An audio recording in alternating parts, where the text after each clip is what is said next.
کوئی 500-600 سال پہلے ایک دور آیا ہے جب یوں لگا کہ دنیا سے اسلام مٹ جائے گا اور ختم ہو جائے گا۔ یہ دور ہے 7ویں صدی۔ زوال تو شروع ہو گیا 5ویں صدی سے، جب مسلمان آپس میں لڑ حکومتوں کے غلام بن گئے۔ 583 سے 483 سے زوال آنا شروع ہوا، اور پھر وہ چلتے اتنا آگے چلا گیا کہ ایک دوسرے کے گلے کاٹنا یہ فن بن گیا۔ حکومت کی خاطر ذبح کر دینا، کھوپڑیوں کے مینار بنا دینا۔ اسپین کا مسلمان بادشاہ تھا، وہ مسلمان اپنے دشمنوں کی کھوپڑیاں کاٹ کر اس کو خالی کر کے اس میں مٹی ڈال کے اس میں پھول اگایا کرتا تھا۔ یہ ظلم و ستم شروع ہوا تو اللہ تعالیٰ نے تاتاریوں کا عذاب اٹھایا، اور صحرائے عوبی سے ایک فقیر آدمی جس کا نام تھا تموجن، یہ 564 ہجری میں پیدا ہوا۔ یہ اتنا غریب تھا کہ چوہے مار کے کھاتا تھا، اتنا غریب اور اتنا بے بس تھا، اس کی بیوی کو دشمن اٹھا کے لے گئے اور یہ واپس نہ کروا سکا، یہ اتنا بے بس تھا۔ جب انہوں نے خود واپس کیا تو اس کی بیوی حاملہ تھی، اس کا نام تھا تموجن، اور اس کو بعد میں تاریخ نے نام دیا چنگیز خان۔ جب وہ 40 سال کی عمر کو پہنچا تو دنیا کا سب سے طاقتور بادشاہ بن چکا تھا، اور پھر مسلمان بادشاہ کیا، عوام کیا، رعایا کیا، امیر کیا، غریب کیا، وہ تباہی کی آخری حد تک آپس میں مالکی، حنبلی، شافعی، حنفی ایک دوسرے کو قتل کر رہے، شیعہ سنی ایک دوسرے کو قتل کر رہے، اور ایک دوسرے پر لڑائیاں اور ایک دوسرے کے خلاف مناظرے، یہ دین بن گیا۔ 317 ہجری میں 317 میں پیچھے سے بات چل رہی تھی، آسان یبعثک ربک مقاما محمودا۔ اس آیت پر کچھ حنبلی کچھ دوسرے مسلمان آپس میں اتنا اختلاف ہوا کہ لڑ 300 آدمی ذبح ہو گئے۔ یہ کیفیت بن گئی، اور عباسی بادشاہ عید کی نماز پڑھنے نکلتا ہے، بغداد کا خلیفہ عید کی نماز پڑھنے جا رہا ہے، اس کے آگے مراسی نچی جاندے، پنڈ نچی جاندے، تو کرتب ہوئے جاندے۔ عید کی نماز کے لیے یہ جلوس نکلتے عیدگاہ میں عشاء کے بعد پہنچا، اور عید کی نماز عشاء کے بعد پڑھی گئی۔ یہ حال ہو گیا، اس طرح کی صورتحال بن گئی، اور اخلاقی پستی اپنی حد کو پہنچی تو اللہ تعالیٰ نے چنگیز کو اٹھایا، اور اس نے 610 میں اسلامی سلطنتوں پہ حملہ شروع کیا۔ یہ بامیان افغانستان کا شہر ہے، یہاں اس کا ایک بیٹا چغتائی، اس کا بیٹا قتل ہو گیا، یعنی اس کا پوتا قتل ہوا۔ تو جب بامیان فتح ہوا تو اس نے حکم دیا کہ کتے بلے بھی ذبح کر دیے تھے، عورتوں کے پیٹ چاٹ کر کے اس میں سے بچے نکال کے وہ ذبح کر دیے۔ ایک انسان تو انسان ہے، جانور گائے بھینس کی ذبح کر، تو ایک عذاب بن کے نکلا کہ مسلمان آپس میں لڑ عقل ہی نہیں آ رہی تھی ان کو کہ ہماری تباہی کے بادل چھائے ہوئے ہیں، اور وہ ایک دوسرے کوئی گلے کاٹنے پر اس پر ہی جی میں آج ہوئے ہو جاتا۔ جب قومیں سوتی ہیں تو پھر ڈھول انہیں نہیں اٹھاتے، دھماکے انہیں نہیں اٹھاتے، پھر موت ہی انہیں اٹھاتی۔ 610 ہجری میں چنگیز خان نے بخارا پہ حملہ کیا۔ سب سے پہلا شہر بخارا تھا بڑا جس پر اس نے حملہ کیا، اور جب وہ مسجد کے ممبر پر آیا ہے تو اس نے ایک لمبی ٹوپی پہنی ہوئی، سردیوں کا زمانہ، اور چہرے پہ رنگ ملا ہوا تھا سردی کے اثر سے بچنے کے لیے۔ کہنے لگا مسلمانوں تم جس خدا کو مانتے ہو میں اس خدا کا عذاب بن کر آیا۔ خون کی ندیاں بہا دی اور 40 سال مسلمانوں کے خون سے زمین بھر 656 ہجری میں ہلاکو خان نے بغداد پہ حملہ کیا، 15 لاکھ آدمی ذبح کر گئے، 40 دن قتل عام ہوتا رہا، دریائے دجلہ سرخ ہو گیا۔ اب یوں لگتا تھا کہ اب دنیا میں اسلام ختم، اب اسلام نہیں باقی بچ سکتا۔ تو میں نے تمہیں بتایا ہے کہ اللہ نے اسلام کو باقی رکھنا ہے، اسے کوئی نہیں مٹا سکتا۔ تو جب مسلمانوں کے ہاتھ میں سے طاقت نکل گئی اور وہ بے بس اور عاجز ہو گئے اور اتنی بڑی تاتاری طاقت سے لڑنے کی ہمت نہ رہی، تو اللہ نے کیا کیا؟ اس دعوت کی طاقت کو ظاہر کیا۔ کچھ ترکستانی تاجروں نے تاتاریوں میں تبلیغ شروع کر دی، تو وہ قوم جو دنیا میں اسلام مٹانے آئی تھی وہ مسلمان ہونا شروع ہو۔ یہ دنیا کی تاریخ کا عجب واقعہ ہے۔ چنگیز خان اس نے شہروں کے شہر تباہ کر دی۔ اس کے مرنے کے بعد اس کا بڑا بیٹا تھا جوجی، اس نے سلطنت کو 4 حصوں میں تقسیم کیا۔ روس جوجی کو دیا، منگولیا کا علاقہ چغتائی کو دیا، اور اپنا صحرائے گوبی اور چین اور اس کا دائیں بائیں یہ اوغدائی اس کو اپنا جانشین بنایا، اور طولوئی کو آذربائیجان سے لے کر ایران کا علاقہ دیا۔ دنیا کا سب سے بڑا فاتح ہے چنگیز خان۔ تو پوری دنیا میں چنگیز ہی چھا گیا اور مسلمان بے بس اور حقیر، بے بس اور حقیر، کوئی شکل نہیں ان سے ٹکر لینے کی۔ تو اس دعوت کی طاقت کو اللہ نے ظاہر فرمایا۔ جوجی کا بیٹا تھا ایباقا، وہ اس کے مرنے کے بعد بادشاہ تھا۔ ایباقا کا بیٹا تھا برکا، وہ اس کے بعد بادشاہ بنا۔ اس کے دوران دعوت کا کام شروع ہو گیا تاتاریوں میں، تاتاری عوام مسلمان ہونا شروع ہوئے۔ اس سے دعوت چلتے چلتے برکا خان کا ایک وزیر مسلمان ہوا۔ وہ جب موقع پاتا تو برکا کو اسلام کی باتیں سناتا، تو سن کے حیران ہو کر کہتا یہ اچھی اچھی باتیں کس نے تمہیں سکھائی ہیں؟ کہا یہ اسلام سکھاتا ہے۔ کہا یہ اسلام کہاں سے تم نے سیکھا ہے؟ کہا یہ کچھ مسلمان آتے ہیں جو یہ باتیں بتاتے ہیں، اگر آپ اجازت دیں تو آپ سے ملاؤں؟ کہا ہاں ہاں، اب اگر کوئی مسلمان آئے تو مجھ سے ملانا ہے۔ تو ایک ترکستانی تاجروں کا قافلہ، وہ تاجروں کے بھیس میں ہوتے تھے، کام دعوت کا کرتے تھے۔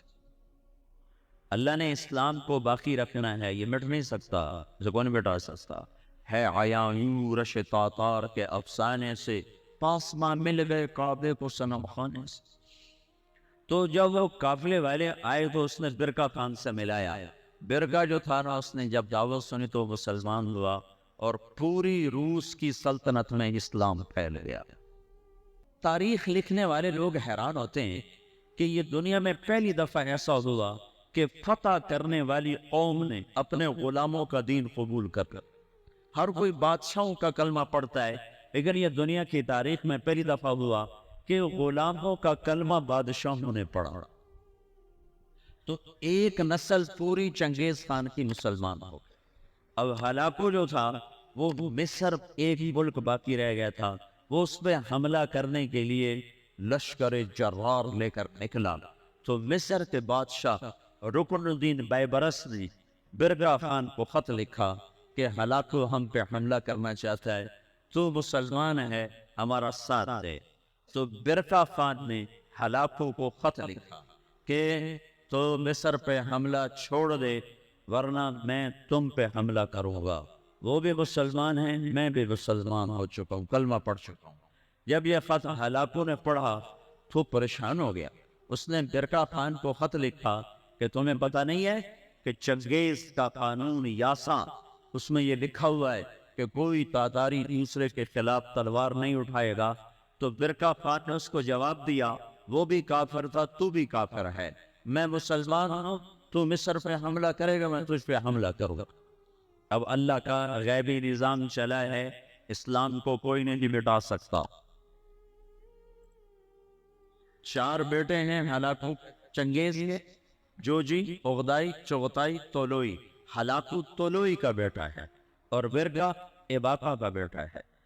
اور جب یہ لشکر نکلا ہے مصر پہ حملہ کے لیے تو یہ حقیقت ہے اس لشکر کو مصر والے نہیں روک سکتے تھے، تاتاری کے سامنے آ گئے اور پہلی دفعہ 50 سال کے بعد تلوار تاتاریوں کی آپس میں ٹکرائی اور اس کے پیچھے چند غیر معلوم مسلمان تبلیغ والے نے، جن کو تاریخ نے محفوظ نہیں کیا، نام تک بھی نہیں محفوظ کیے، لیکن چند لوگ تھے جنہوں نے اللہ کی بات سنا بادشاہوں تک پہنچائی۔ پھر ایک خوفناک جنگوں کا سلسلہ شروع ہو گیا۔ ہلاکو نے ظلم زیادہ اس لیے کیا کہ ہلاکو کی بیوی عیسائی تھی، دوزہ اس کا نام تھا، اور اس کا جو سالار تھا وہ بھی عیسائی تھا، اس کا نام تھا قطبوغا۔ یہ دونوں عیسائی تھے، تو یہ چاہتے تھے مسلمانوں کو مٹا دیں، لیکن میرے اللہ مکروا ومکر اللہ واللہ خیر الماکرین، مکروا مکرا ومکرنا مکرا وہم لا یشعرون۔ اللہ نے فرقہ کو ایمان دیا، اس سے جا کر ٹکرایا ایک جنگ میں، جو میں ہلاکو نے پہلے مصر میں حملے کا ارادہ کیا، لیکن اس کا بھائی تھا منگو خان، وہ اس وقت چنگیزیوں کا بادشاہ تھا۔ جب عقدائی مرا تو اس کا بیٹا خویوق تھا، وہ بادشاہ بنا۔ خویوق کے مرنے کے بعد منگو خان بنا۔ ہلاکو مصر پہ حملے کی تیاری کر رہا تھا کہ منگو خان مر گیا، تو وہ قانون تھا کہ جو تاتاری بادشاہ جہاں بھی ہے وہ بڑے بادشاہ کی میت پر پہنچے، تو اس نے سارے لشکر کو کوچ کا حکم دیا۔ تھوڑی سی فوج اس نے فلسطین میں رکھی، اور 2 سال کے بغداد کی تباہی کے 2 سال کے بعد 656 میں بغداد تباہ ہوا۔ 658 میں رکن الدین بیبرس نے قطبوغا پہ حملہ کیا اور وہ زندہ گرفتار ہوا، پھر انہوں نے اس کی بوٹی کر کے اس کو پھینک دیا۔ پھر ہلاکو لاؤ لشکر لے کے مصر سے چڑھا ہے تو برکا خان آگے آیا، یہ دونوں کا بیٹا تقودار وہ بادشاہ بنا، ہلاکو کا بیٹا بادشاہ بنا، وہ مرا، اس کا پوتا ارغوان وہ بادشاہ بنا تو وہ عیسائی ہو گیا، اس نے اپنا نام رکھا نکوپولس۔ لیکن تھوڑے دنوں کے بعد میں نے ترے خدا کیا چکر ہے، ترے خدا، عیسائیوں کے 3 خدا ہوتے ہیں، کہ ترے خدا نہیں ہویا، جو میرا خدا تھا ایک کوئی ہوتا ہے، تو وہ مسلمان ہو گیا اور اس نے اپنا نام احمد رکھا۔ احمد وہ ہلاکو جس نے کہا تھا دنیا سے اسلام مٹا دوں گا، اس کا پوتا لا الہ الا اللہ کے نعرے لگا رہا تھا۔ اس کے پیچھے کوئی تلوار نہیں ہے، تلوار کا مسلمانوں دے ہاتھ اجرائی کوئی نہیں گئی، زنگ لگ گیا تھا تلواروں کو، زوال شدہ قومیں کہاں لڑ سکتی۔ تو اللہ نے کیا کیا، اسلام کو باقی رکھنا ہے تو جس قوم میں طاقت سے لڑنے کو کوئی کلمہ پڑھا ہے، تو اب برکا خان کی اولاد مسلمان، یعنی جوجی کی اولاد مسلمان ہو گئی، اور ادھر طولوئی کی اولاد مسلمان ہو گئی، ادھر چغتائی رہ گیا جو منگولیا کا بادشاہ بنا تھا، اس کا پڑپوتا تیمور تغلق، وہ مولانا جلال الدین رحمۃ اللہ علیہ ایک بڑے عالم ہیں، ان سے اس کی ملاقات ہوتی، وہ اس کو ایمان کی دعوت دیتے ہیں، وہ ان سے متاثر ہوتا ہے، ان سے کہتا ہے کہ ابھی تو میں ولی اللہ، جب میں بادشاہ بن جاؤں پھر میرے پاس آنا، پھر میں تمہاری بات سنوں۔ اس کے بادشاہ بننے سے پہلے جلال الدین کا انتقال ہوگا، انہوں نے اپنے بیٹے رشید الدین سے فرمایا کہ بیٹا جب تیمور تغلق بادشاہ بنے تو اس کو جا کے ایمان کی دعوت دینا اور بتانا کہ میرے باپ جلال الدین نے تم سے بات کی تھی تو تم نے وعدہ کیا تھا۔ جلال الدین کے انتقال کے بعد تیمور تغلق بادشاہ بنا تو رشید الدین رحمۃ اللہ علیہ اس کے دربار میں پہنچ، بڑی مشکل سے اس تک رسائی ہوئی اور اس کو ایمان کی جب دعوت دی تو اس نے کلمہ پڑھا۔ اس نے 4 وزیر تھے، اس نے ان کو بلایا، ان کو اسلام کی دعوت دی، انہوں نے بھی کلمہ پڑھا۔ اس کا سالار تھا سپہ سالار، اس نے اس کو بلایا، کہا اس کو ایمان کی دعوت دی، تو اس کے سپہ سالار نے کہا کہ میں تو ایک شرط لگاتا ہوں کہ یہ میرے غلام سے کشتی کرے، اگر اس کو گرا دے تو پھر میں مسلمان ہوتا ہوں، ورنہ نہیں۔ اس کے غلام کا نام تھا جراش۔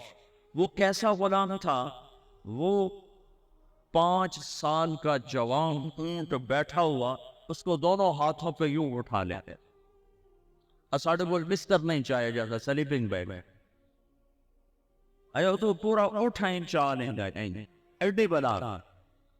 تو بادشاہ نے کہا تیمور نے کہ یہ کیا بات ہوئی, تیرا غلام ہاتھی یہ شدہ چڑی ورگا ایک کشتی کی ہو بھائی تو دلیل کی بات سن کا میں دلیلہ کو نہیں جانتا, میں صرف لڑائی جاننا, یہ میرے غلام کو ہرا دے میں کلمہ پڑھ لوں. تو رشید الدین رحمت اللہ کا جی میں انشاءاللہ اس سے کشتی کروں گا. تو نے رات کو اپنے رب سے بات کی, مولا ہوں تیری مرضی مروانا ہی مروا چاہے جنہوں کلمہ پڑھوانا ہی تو میں نے جتا چاہے. یہ سارے واقعات جب میں آپ کو بتا رہا ہوں یہ عیسائی مورخین کی کتابوں سے بتا رہا ہوں. اگر کسی مسلمان دی کتاب آتی تو لوگا کھڑا ہمیں بتا کے گلان دسی جاندیں.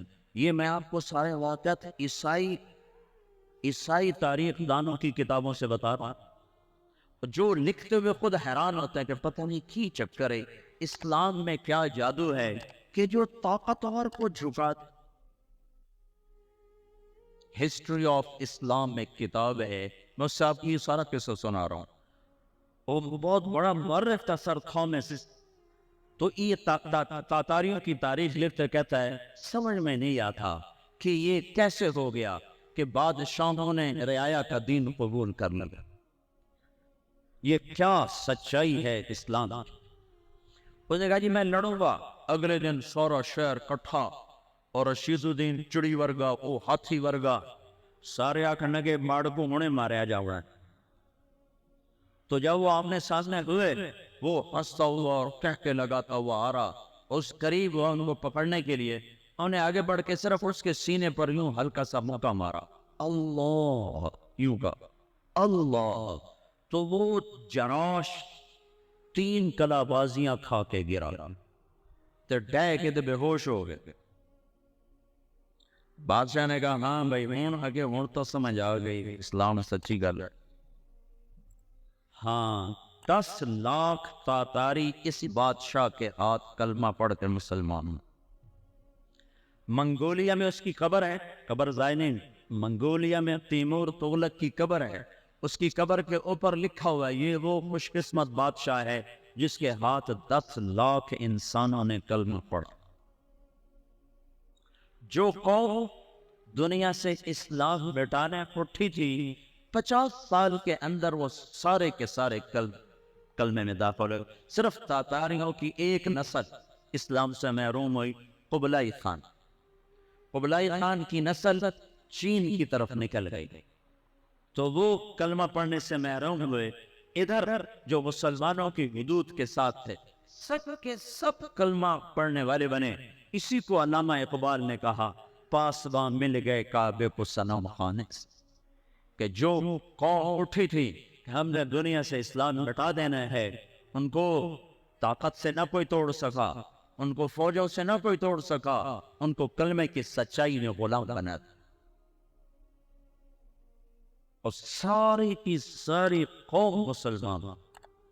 ایک تاتاری آیا رائے میں 4 مہینے لگانے, تتارستان پوری ایک ریاست ہے روس میں تتارستان.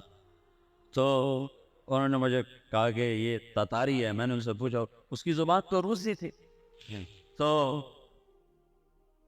انہوں نے مجھے کہا تاتاری. میں نے کہا تاتار تاتار, کہاں تاتار تاتا. میں نے پنجاب میں کہا یار تجھے سارنوں بڑا کھو کے رکھا. اس کو کیا پتا میں کیا کہہ رہا ہوں. میں کہا توڑے بڑھنے سارنوں بڑا کھویا آئے ہوئے. یہ تبلیغ کی خاموش محنت تھی جس نے دنیا کی سب سے بڑی سیاسی طاقت کو کلمہ پڑھا دیا.